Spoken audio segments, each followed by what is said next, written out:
Hello, je suis Léna, passionnée de bien-être, mieux vivre et spiritualité. J'ai créé ce podcast pour faire connaître au plus grand nombre des méthodes alternatives pour aller mieux, que ce soit physiquement ou mentalement. Quels que soient vos problèmes, quelles que soient vos croyances, restons ouverts, restons curieux et testons. Bonjour à tous, très ravie aujourd'hui de vous faire écouter ce super épisode avec Françoise Nallet, praticienne en thérapie par la mémoire cellulaire et canal spirituel. Alors il fait déjà partie de mes épisodes préférés, je vais aller vite dans la description pour que vous écoutiez Françoise rapidement, mais dans cet épisode, elle nous parle de ses 2 NDE. NDE, ce sont des Near Death Experiences, les expériences de mort imminente et comment ça l'a transformée, comment elle communique avec d'autres dimensions et entités, qu'est-ce que la mémoire cellulaire, par quoi nos cellules sont influencées, comment se passe une séance type.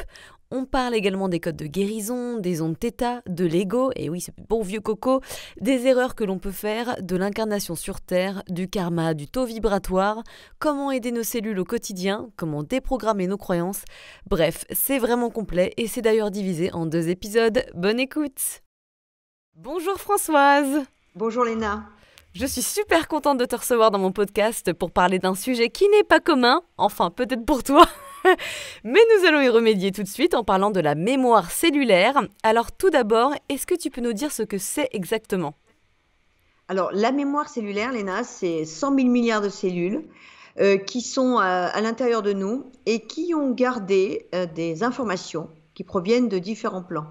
À la fois le plan de notre propre expérience, c'est-à-dire l'expérience de maintenant, celle que nous vivons, mais aussi l'expérience de nos ancêtres, c'est-à-dire de ce que nous appelons les lignées.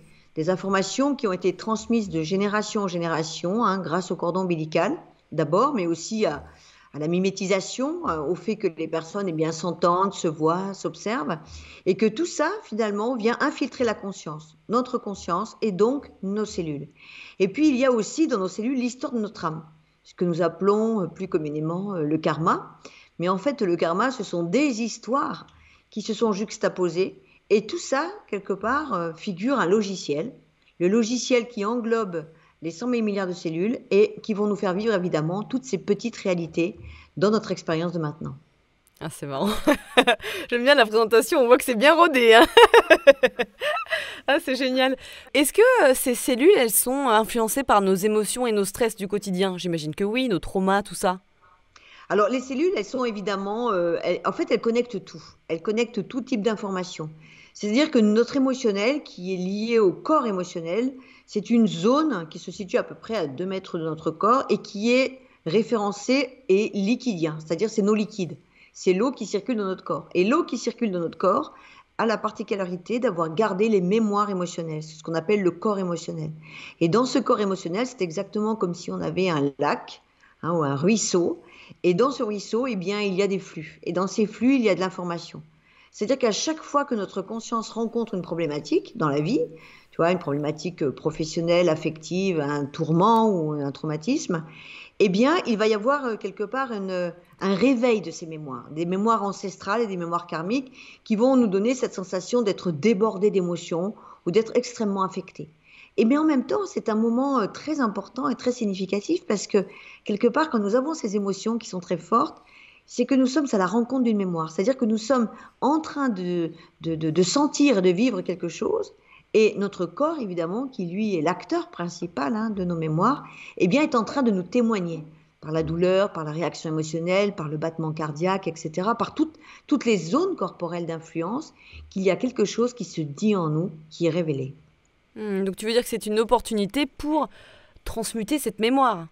Exactement. Déjà pour comprendre ce qui se passe, parce que le but de la transmutation, et souvent les gens sont un peu paniqués en disant « oui, mais comment est-ce que je peux savoir ce qui se passe ?»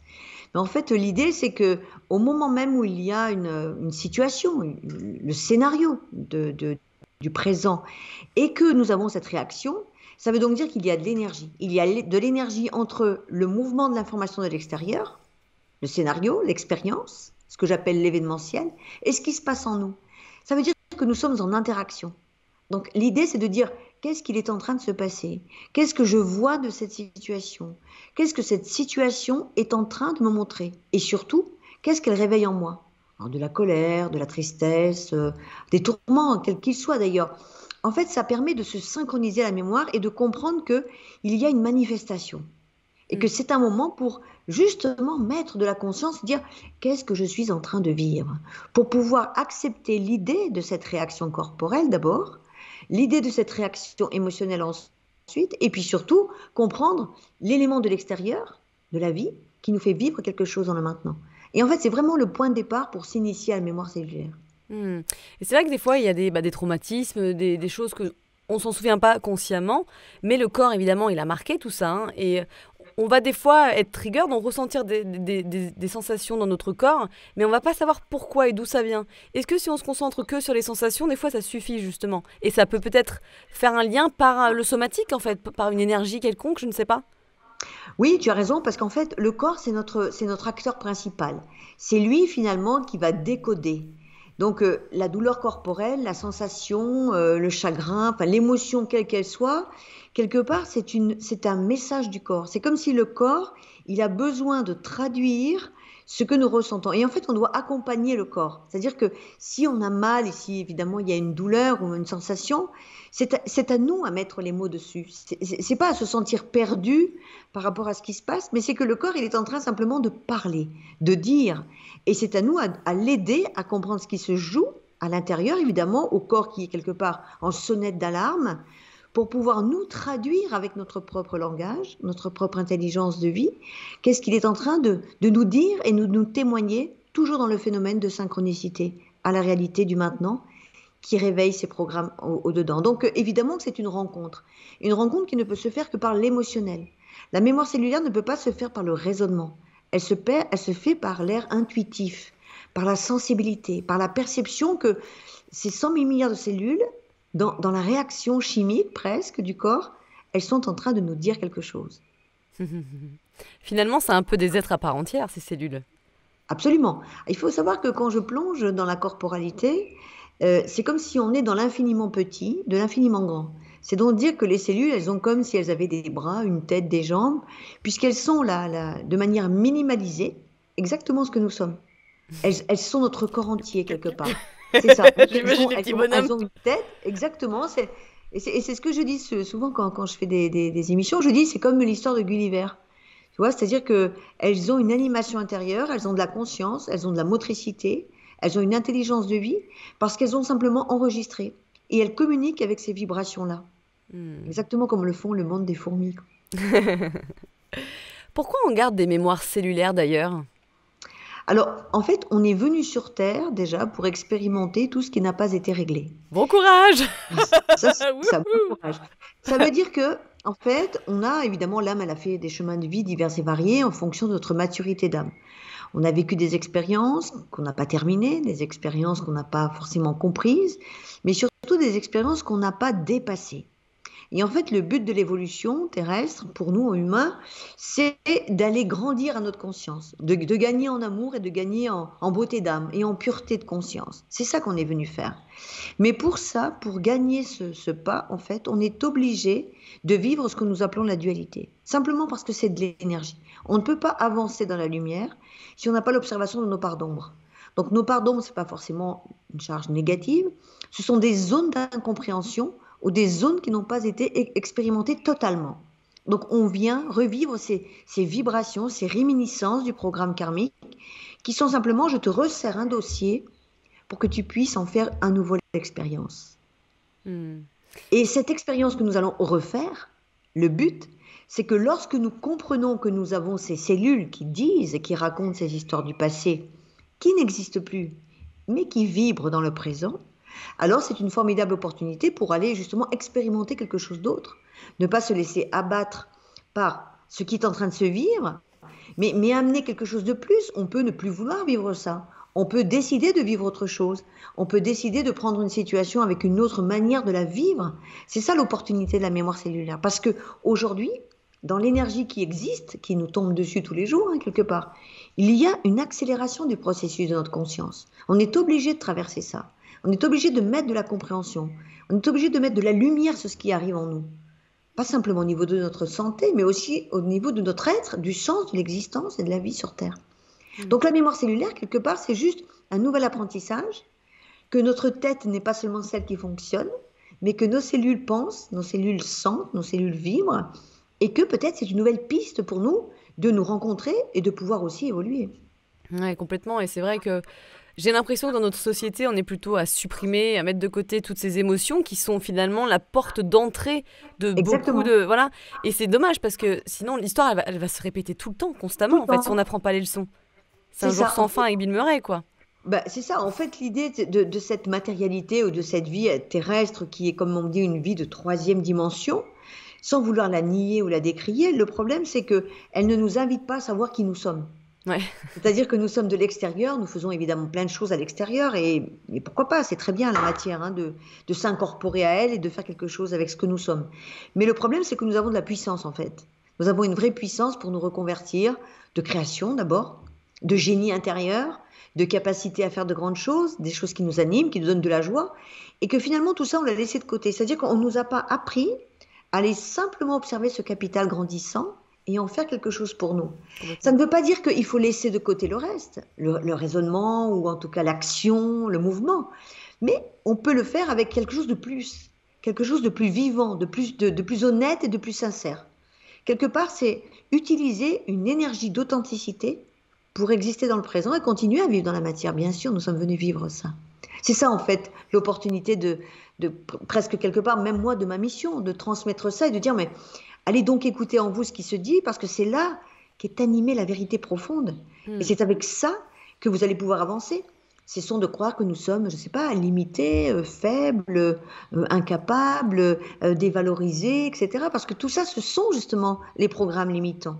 Ouais, exactement. Ouais, complètement. Et que finalement, aller nous inviter en nous à découvrir la puissance de la création, de la création psychique, capacité de rêver, de co-créer sa réalité, d'inventer une vie meilleure, etc. C'est pas des chimères. C'est pas simplement un rêve pour dire non, ben j'occulte la réalité, mais c'est juste, je me reconnecte à ce qui est de vrai, de puissant en moi, et d'apprendre à le faire en fait. Hmm. Et pour ça, faut mettre la main à la pâte, C'est faut ça. mettre de la lumière dans nos parts d'ombre. Effectivement, ça fait peur, mais nos challenges, c'est ce qui nous font avancer en fait. Et c'est vrai que bah, si on n'est pas capable d'apprendre la leçon, ça va se répéter. Donc voilà, c'est hyper important. C'est les portes de vers la liberté, tout simplement. Bah, en fait, ce qu'il faut bien que les auditeurs comprennent, c'est que en fait, nos programmes, si nous les transcendons pas, nous allons les vivre. En fait, nous Mm. allons vivre et revivre les systèmes. Par exemple, moi, j'ai beaucoup de consultants qui viennent pour le travail, pour l'amour, pour les relations, etc. Et en fait, on s'aperçoit que si on ne prend pas en charge la mécanique psychique, c'est-à-dire presque les molécules d'information, grâce à la réalité qui nous fait vivre les mêmes expériences, eh bien, on va rester dans ces expériences. Et on va presque les valider, puisque comme ça arrive toujours de la même manière et que l'histoire se répète, on va finir par croire que c'est ça la réalité. Et Complètement. cette réalité, quelque part, on va dire dépendant. Et on va s'inscrire dans cette réalité à l'infini. Et on ne pourra pas en sortir. Mm. En fait, l'idée, c'est de dire, à chaque fois que les choses se répètent, j'ai la capacité qu'elles ne se répètent plus. Puisque j'ai la capacité qu'elles se répètent, alors ça veut dire que j'ai autant la capacité qu'elles ne se répètent plus. C'est ça la grande force, en tout cas, de ma proposition. Ouais, ouais, complètement. J'adore. Est-ce que tu peux vite fait nous expliquer ce qu'est les informations karmiques pour ceux qui sont pas trop dans le karma et tout ça? Alors, c'est toujours un peu glauque le karma quand on en parle. On a l'impression que c'est des choses très sombres, très noires, la grosse valise qui est accrochée dans notre dos, alors que pas du tout. C'est simplement que notre conscience, quand elle est partie du corps physique, on appelle ça la mort, hein, la mort humaine, on va dire, eh bien, elle a fait des voyages. Elle est passée sur des étages et puis elle a évolué. Elle a compris des choses quand elle n'est plus dans le corps. Et puis un jour, elle se sent mûre pour revenir. Alors, je ne vais pas rentrer dans la perception de la croyance en Dieu, la croyance en l'au-delà et tout ça. C'est juste la mécanique de ce qui se passe. La conscience, elle monte, elle fait un chemin. Elle traverse des espaces-temps. Et quand elle va redescendre pour venir s'incarner à nouveau, et donc bénéficier d'une nouvelle expérience, à mesure qu'elle descend, c'est comme si elle descend avec un avion, tu vois, elle fait des paliers. Et quand elle fait des paliers vers la 3D, notre Terre, elle va se souvenir de vies qui ont été les siennes lorsqu'elle était au même endroit à la descente d'autres vies. C'est comme si on récupère, tu vois, une charge à mesure qu'on descend et on se souvient. Donc on arrive dans la corporalité et on se souvient. Et puis la vie va faire qu'on va se souvenir, mais avoir le sentiment que l'on a vécu des choses. On va avoir le sentiment qu'on est fait pour telle chose, qu'on est fait pour tel métier, qu'on a un appétit pour de telle et telle chose. En fait, tout ça vient de cette dimension transcendantale de la conscience. C'est-à-dire que la conscience, elle se souvient en fait. C'est ça l'expérience du karma. Et puis, elle va rencontrer des situations qui vont se synchroniser. Ah tiens, cette chose-là me rappelle. Tiens, cette personne, j'ai l'impression qu'on se connaît déjà. Cette situation ou ce lieu me semble, voilà, me sensibilise, me donne des frissons, ou telle personne je déteste aussi. Tu vois? C'est-à-dire qu'il y a les rapports des rencontres karmiques, mais il y a aussi le rapport simplement de la conscience qui se souvient. On n'a pas forcément vécu des mauvaises choses avec telle ou telle personne, mais la vibration de telle ou telle personne nous rappelle quelque chose qui est déjà vécu. Et en fait, l'idée de cet état d'être, finalement, c'est de dire, bah, qu'est-ce que je suis en train de vivre pour pouvoir justement récupérer ma charge de lumière, ma conscience, et de traverser les épreuves, et en tout cas, d'aller sur son chemin. On a le droit de ne pas vouloir vivre une expérience, de dire ça, non, je n'en veux plus. Tu vois, je vois par exemple dans l'amour, j'ai beaucoup de gens qui me consultent, ou dans le travail. Bah, par exemple, je ne veux plus être soumis ou avoir la sensation de ne pas gagner d'argent, ou la sensation d'être toujours dans des échecs répétitifs, ou ce n'est pas moi qui ai le meilleur poste, c'est toujours le voisin. Tu vois, toutes ces choses qui sont quelque part très modernes, très actuelles, elles sont aussi une frange de travail de la mémoire cellulaire.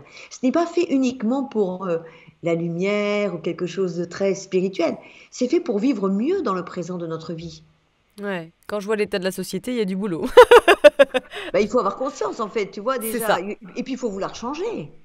Complètement, là c'est des pilotes automatiques, hein. Pour beaucoup, effectivement, on n'a pas été éduqué sur le sujet. On est stressé, donc pas du tout connecté en plus avec ce qui se passe à l'extérieur comme à l'intérieur.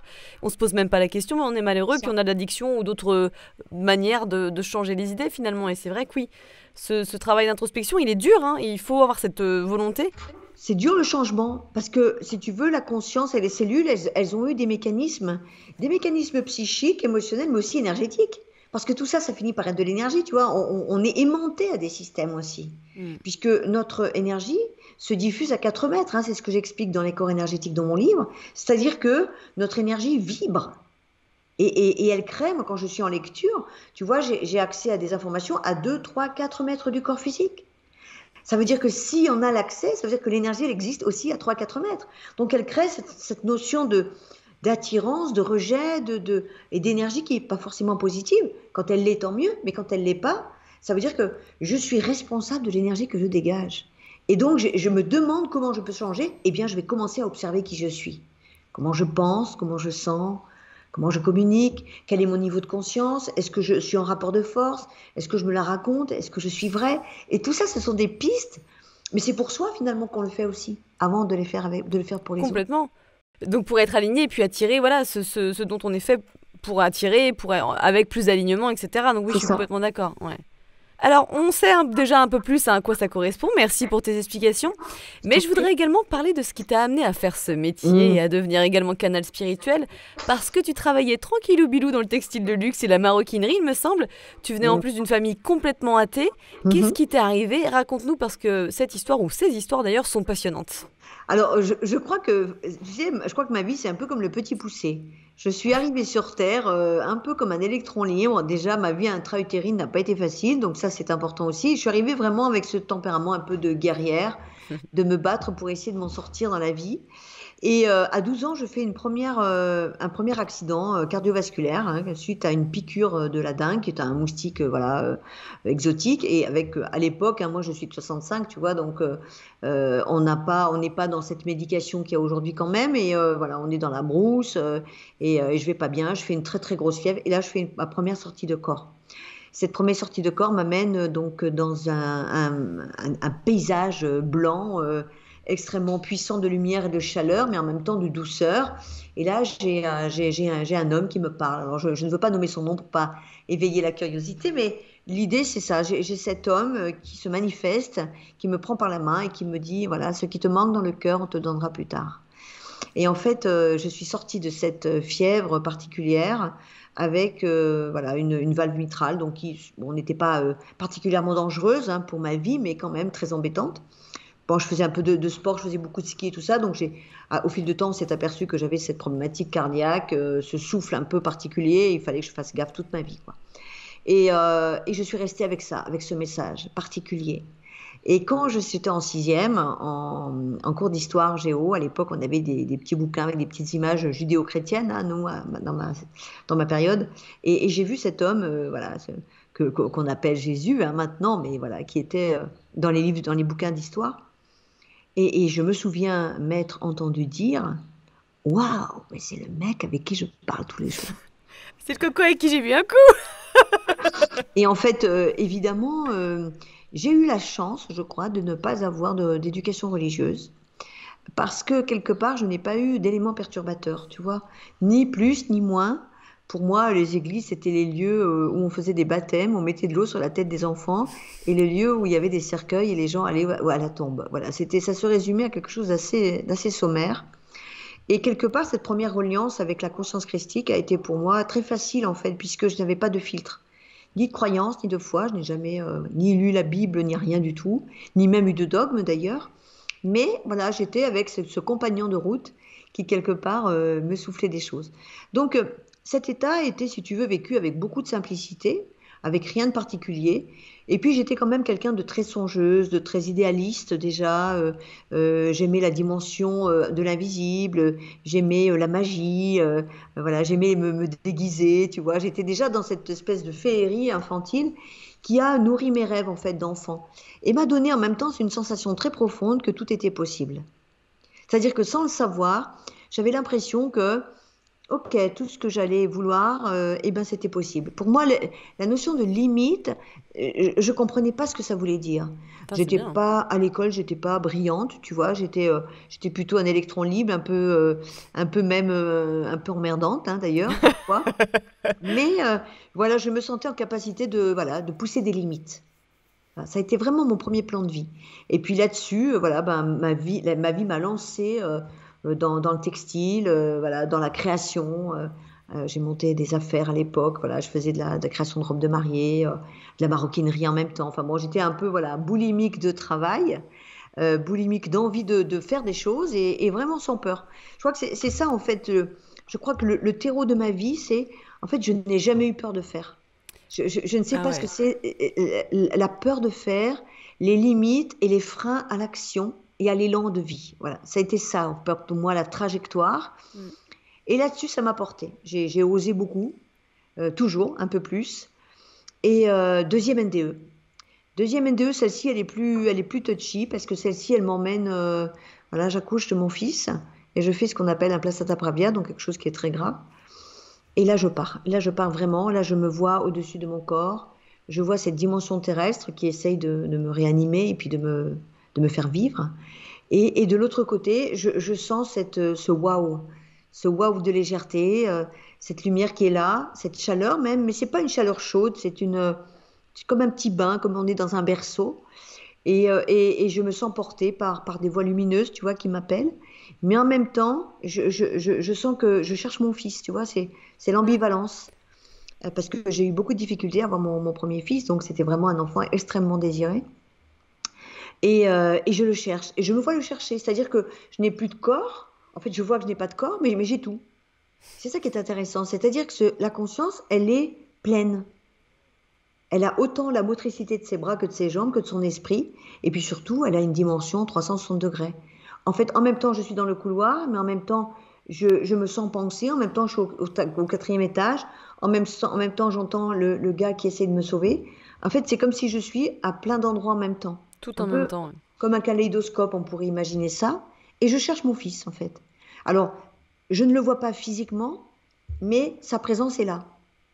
Il n'est pas au même endroit que moi, hein. C'est vraiment ça. On a l'impression qu'il est quelque part, il n'est pas loin, mais il n'est pas au même endroit que moi. Mais il n'y a pas de peur, il n'y a pas de sensation, nous terrestres, de limite, de ne pas trouver par exemple, qu'on pourrait Mm. avoir, ou de panique, comme une maman qui pourrait chercher son enfant, tu vois.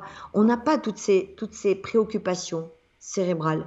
On est dans une autre dimension. On est juste en train de chercher, récupérer le fils. Voilà.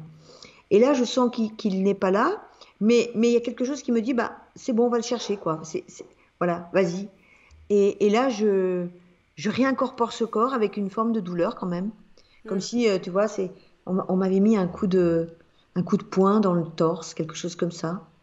Ouais, Ouais, je vois effectivement, parce que vu que j'ai fait des sorties astrales, il y a ce côté hyper léger et que tu rentres dans la densité du c'est corps ça, humain, je dirais c'est ça, ça. ouais. Et moi, j'ai vraiment la mémoire du mal, tu vois, si on Hmm. m'avait tapé avec un marteau. Mais en même temps, ça a été violent, mais instantané. Ça n'a pas été, j'ai pas été une douleur longue. Et, euh, et au réveil j'ai l'impression que je suis dans une autre dimension. C'est-à-dire que les gens, l'infirmière me parle, tout ça, et j'ai envie de la regarder sourire. Tu vois, comme quand t'as, tu vois, comme quand t'as bu ou que t'es un peu Hmm. comme ça dans une autre, de flotter, quoi. Mais en étant Ouais. très présente. C'est-à-dire que, tu vois, je vois les coutures de sa veste, tu vois, les coutures de sa blouse, comme si ma conscience a une capacité de voir les moindres détails, Hmm. une autre vision de la réalité. Et je crois que cette vision de la réalité ne m'a jamais quittée. Tu vois, c'est-à-dire que les détails de la vie, les contours de la vie, les coutures de la vie, je dirais, la manière dont les gens sont, ce qui m'arrive dans la vie, les rencontres, ce que nous appelons nous les synchronicités, les éléments de la matière. J'ai l'impression que la vie, c'est comme tu vois, la dentelle, de l'orfèvrerie, et que et quelque part, je me connecte à cette réalité tout le temps. Et Ouais. ça, c'est assez incroyable. Ah, c'est génial. Et alors, comment ça t'a amené à faire ce métier et à communiquer, mais aussi avec quel sens tu communiques et avec qui? Comment ça se passe? Tu entends, toi? Alors, moi, j'entends, je vois, je touche. Déjà, j'ai pas choisi, moi, ce métier. Moi, je n'ai pas absolument pas l'âme d'une sauveuse. Jamais de ma vie, j'aurais fait des études de, je sais pas, de sociaux, de psycho, ou tu vois, avec une volonté particulière d'aider les autres. Mais jamais, ô combien, jamais. Les autres, bon, ouais, ok, j'aimais bien les autres, mais j'avais pas de dimension, tu vois, humaniste au sens de l'accompagnement en présence, etc. Moi, j'étais une working girl, j'étais dans la matière, tu vois, c'était dans le textile, donc vraiment dans des choses extrêmement matérialistes, mais en même temps, je dois le dire, une très grande humanité. Je me suis toujours sentie avec beaucoup d'humanité, beaucoup d'amour sur les choses, les gens, etc. Beaucoup de, voilà, une espèce de matriarcat comme ça, d'aider les uns et les autres, et ça a toujours été mon énergie de vie. Par contre, quand je suis sortie de là, en fait, j'étais dans les affaires, et en fait, ma vie s'est écroulée. C'est-à-dire que j'ai perdu mes affaires. La vie m'a fait perdre mes affaires. Synchronicité ou événement de la vie, en tout cas, voilà, j'ai perdu mes affaires. J'ai tout perdu, ma maison à l'époque, tu vois, je me suis retrouvée vraiment dans la difficulté matérielle. Et dans cette difficulté matérielle, il fallait me trouver une solution en fait. Il fallait que j'ai une solution. Et, euh, et en fait, il y a une voix qui m'a dit, tu vas transmettre. Tu vas transmettre. Alors, on pourrait dire, un humain, il va dire, oui, mais je ne sais pas quoi transmettre, ou qu'est-ce que je dois transmettre. Tu vois, un humain, il va réfléchir Mm. à ce qu'il doit faire. Et là, finalement, la vie m'a amené, voilà, des gens que j'ai entendu parler, une personne qui m'a parlé du professorat, enfin, tu vois, et comme si les éléments de la vie, c'est de se rassembler autour de moi pour me donner des pistes, exactement comme un jeu de pistes. Et je captais ça, tu vois. Et je me suis dit, tiens, ok, je vais enseigner. Pas difficile. Ok, bon. Oui, comme tu dis, pas difficile, mais en Mm. même temps difficile. Quand on vient d'un échec, quand on est, tu vois, on est dans le chaos total, tu vois, déjà, il faut avoir la ressource psychique et énergétique de dire, bah, il faut que tu vois, mais bon, il y avait les enfants qui étaient là quand même, et il fallait donc l'instinct de survie. Je crois beaucoup à l'instinct de survie. C'est ça qui m'a sauvée en fait. Et à ce moment-là, ok, bah, je vais enseigner. Ok, je vais enseigner pour sortir de ce chaos, tu vois. Donc, je me mets en quête d'enseigner. Donc, du fait de mon expérience, de mon passé aussi, de mon bagage, j'ai réussi, voilà, à avoir un poste, puis un autre, et ainsi de suite, et à me reconstruire. Et donc, je me suis lancée pleine balle, comme on dit, dans ce nouveau métier du professorat. Et ce qui est très intéressant, c'est que j'ai développé une très grande capacité de travail. Alors, que j'avais déjà à l'origine, tu vois, mais qui était déjà démultipliée. Une très grande capacité d'absorber, de faire, de démultiplier. Et là, c'était déjà ça, tu vois. C'était déjà cette capacité presque sensorielle, mais aussi énergétique, d'avoir un cerveau qui tournait H24. Et là, quand j'étais prof, eh bien, je sentais que quand j'étais prof, ce que je disais n'était pas totalement à moi. Hmm. C'est-à-dire que j'étais comme accompagnée, tu vois, dans les éléments de la connaissance, mais beaucoup dans les images qui venaient. J'avais beaucoup d'exemples qui venaient, on m'envoyait des images, tu vois, c'était extrêmement nourri. Et parfois, je m'étonnais même de la manière dont je pouvais parler pendant des heures et des heures comme ça, sans, tu vois, sans réfléchir presque. Ouais, Si c'était fluide et que ça me traversait. Et c'est déjà le cas toujours quand je suis en conférence ou quand je suis, tu vois, en groupe, même avec les séances. En fait, c'est fluide et ça descend. ouais. Et cet accompagnement, il m'a suivi. Et en fait, je dirais que c'est par toutes ces expériences que le don s'est placé. Il s'est placé intrinsèquement dans ma vie matérielle, en fait, dans ma vie de tous les jours. Donc, ça s'est fait vraiment au fil du temps. Jusqu'au jour où ma voiture tombe en panne à la sortie de l'autoroute de Suisse, puisque j'enseignais en Suisse. Et à l'époque, je me souviens, je faisais un petit peu de réflexologie parce que ça me plaisait et puis je bricolais comme ça un petit peu, tu vois. Mais je sentais que quand je touchais les pieds, waouh, j'avais des images qui venaient des gens, tu vois, c'était fluide en fait déjà. Mais la chance que j'ai eue, et je crois que c'est ça la vraie clé du don, c'est que je me suis jamais posé de questions. Jamais Hmm. j'ai remis en question ce qui venait à moi, en fait. Je me suis jamais dit, tiens, qu'est-ce que c'est ce truc? Pourquoi j'ai ça? Qu'est-ce que ça veut dire? En fait, je recevais et j'accueillais tout ce qui venait. T'as pas fait intervenir le mental et les Jamais. doutes. Mais en fait, je crois que, sincèrement, j'en ai pas, en fait. Je crois que, sincèrement, j'en ai pas. Et en fait, c'est comme si l'onde cérébrale, si tu veux, elle reçoit les infos. Ça s'est fait comme ça, c'est arrivé comme ça, pas à pas, tu vois. Et quand ma voiture est tombée en panne, je me suis trouvée ramenée par un taxi-femme. Et elle avait une grosse minerve autour du cou, cette dame. Et elle me parle de son petit-fils qui malheureusement était gravement malade, avait une leucémie. Et me voilà lui dire des choses sur son petit-fils, tu vois, sur la mère, sur le père, etc. Elle me dit, mais comment vous pouvez savoir ça? Je lui dis, j'en sais rien, c'est ce qu'on me dit en fait. J'ai suivi ce petit hein, qui a eu la chance d'être sauvé, que j'ai accompagné beaucoup à distance, mais sans savoir exactement ce que je faisais en fait à l'époque.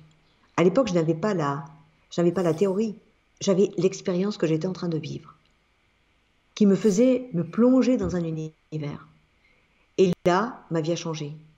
La situation de prof s'est arrêtée hein, suite à des déconvenues familiales et puis des déconvenues aussi professionnelles. J'ai décidé de, voilà, ça s'est arrêté. Et me voilà projetée dans cet univers. Et là-haut, on me dit, tu portes l'abondance et la guérison. Le hasard, je vais me balader, tu vois, je m'assois sur un pendule dans la forêt, il faut déjà le faire, ça. C'est incroyable de rencontrer un pendule sur ton fessier, tu vois. C'est Alors que clair. tu es simplement en train de te balader. Et cette voix me dit ça. Et de ce jour-là, ça n'a pas arrêté en fait. Et ça fait maintenant 24 ans, 25 ans que ça dure. Ah, c'est fou. Mais ce qui est surtout impressionnant, c'est de voir à quel point ta personnalité n'a pas été, contrairement à moi, influencée par tes peurs et bloquée par tes peurs. Tu vois, c'est formidable hein, de vivre sans... Bon, bien sûr, tu as dû avoir quelques peurs, bien sûr, mais de vivre sans ce truc-là qui a un énorme poids et un ralentisseur énorme. Bah, en tout cas, sur cet outil de travail, sur cette clairvoyance, cette clairaudience et cette relation aux mondes invisibles, je ne sais pas ce que c'est la peur en fait. Je ne connais pas ça. Tu vois? Ouais. Je dirais que je vois pas où est la peur en fait, puisque la relation que j'établis avec les mondes invisibles, elle est visible comme je te vois. Je ne Oui, peux si pas tu vois et avoir, tu entends. je ne peux pas avoir peur de toi puisque je te vois et que tu vois, si c'est fantomatique et que c'est noir, etc., je peux me dire, bah tiens, qu'est-ce qui se passe ou qu'est-ce qui est pas clair. Mais pour le coup, moi, la guidance, elle est claire, comme de l'eau de roche. Ouais. Ma conscience, elle est projetée avec eux. Je leur parle encore une fois comme je te parle. Quand ils me miment le scénario que les cellules portent ou que les cellules s'animent à moi par des scénarios, c'est clair et c'est fluide, c'est là. Tu vois, donc Hmm. il n'y a pas de potentialité d'avoir peur. Ouais. Alors justement, comment se passe une consultation en mémoire cellulaire? Alors, il y en a plusieurs. Il y a soit en présentiel, tu vois, Mhm. donc les gens s'allongent et m'exposent leurs problématiques. Une ou plusieurs problématiques. Parfois des problématiques corporelles, psychologiques, etc. Et moi, alors, je les écoute, mais si tu veux, je tiens compte sans tenir compte. C'est-à-dire que j'écoute leurs requêtes. Pour moi, c'est la porte d'ouverture de la demande. Donc, ils ont généralement beaucoup de demandes. Ils viennent même avec un papier, une liste, souvent. Mais ce qui est très étonnant, c'est que toutes leurs demandes vont converger, en fait, vers des points d'information qui se relaient entre eux. Donc, ils s'allongent. j'ouvre le plan. Alors je me protège toujours, hein, pour ne pas prendre les miasmes de mémoire négative. Et j'ouvre le plan, la guidance de mon guide qui m'ouvre à la lecture. Et là, je me laisse traverser. C'est-à-dire que c'est à partir de là que les mots qui vont sortir de ma bouche vont sortir du plan de la guidance. Alors parfois, les mots, si tu veux, c'est une espèce de prose, de poésie. Hein, parfois, ce sont des images, des symboles, etc. Et c'est fluide. Et ça dure à peu près 40-45 minutes. Donc ça, c'est, si tu veux, c'est la libération du programme, mais en même temps, la guidance me demande la transmutation. Par exemple, quand il y a une charge d'énergie très forte, je ne sais pas, imaginons sur le cerveau droit, on me montre que ça s'enlève, tu vois, comme des champs électromagnétiques presque. Et la guidance va me donner le convertisseur. C'est-à-dire qu'elle va me donner la phrase, la vibration, qui va rentrer en symbiose avec la fréquence de l'onde cérébrale ou des cellules qui ont été fortement marquées par la mémoire ou en tout cas par le scénario négatif. Donc il y a vraiment cette congruence entre moi qui suis quelque part dans la 3D, ici présente, physiquement, qui suis connectée à la 5D par les ondes cérébrales θ et le chakra 6, hein, c'est-à-dire le troisième œil, et puis qui me permet évidemment d'avoir l'audition, la claire conscience de ce qui est en train de se passer dans le corps physique. Et c'est par les mots que tu converges et transmutes, du coup, c'est ça? C'est pas par les mains ou en faisant des choses, non? Ah si, aussi, donc. Il y a les trois, en fait. En fait, il y a tout. Il y a l'énergie, qui est donc dans l'aura, tu vois, qui bouge et qui est fluide. Il y a le psychisme, c'est-à-dire les mots qui sont soulevés, qui justement passent par les ondes bêta, puisqu'on les sort par les ondes bêta, hein, la place des croyances et l'hémisphère gauche. Et puis il y a l'énergie de la guidance qui passe par la 5D, qui elle va taper dans les cellules, sur les membranes des cellules, via le cytoplasme et surtout via les ondes θ, c'est-à-dire nos ondes spirituelles. Ouais. Et tu dis que tu changes la signalisation, c'est ça? C'est ça. C'est marrant. En fait, à droite, à gauche. Comme des clés USB, tu vois, en fait, une onde, et c'est drôle parce que tu vois, là je sors de séance aujourd'hui, mais les gens, je suis par exemple à 4 mètres, où j'ouvre les programmes, imaginons karmiques très violents, très loin, tu vois, qui sont loin du corps, mais qui jouent sur la lymphe, par exemple. Ben, les gens, même à 3 mètres, ils font des sursauts sur la table. Tu vois, parce qu'il y a une interaction dans les flux. Ouais. Ah là là, c'est passionnant. C'est passionnant. Et tu parlais des ondes θ, qui sont des ondes cérébrales, il me semble, de la relaxation très profonde à la base. Oui, c'est ça.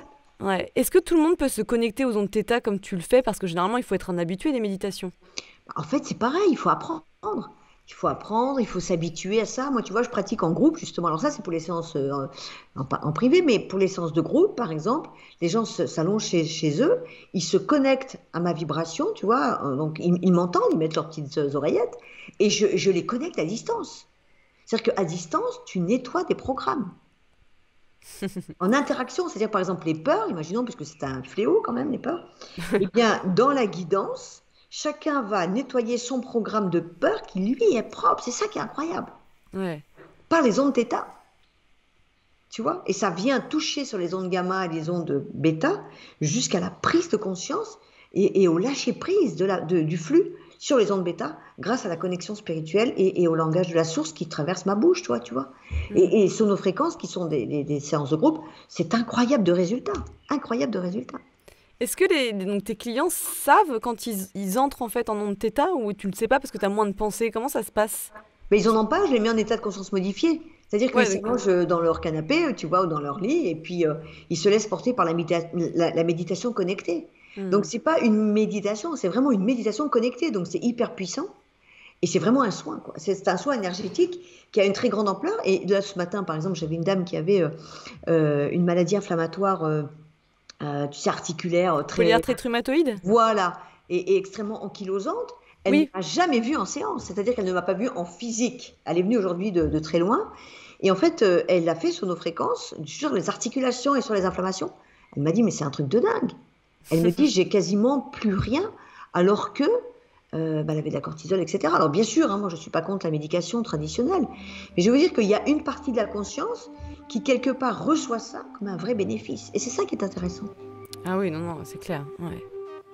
La suite la semaine prochaine.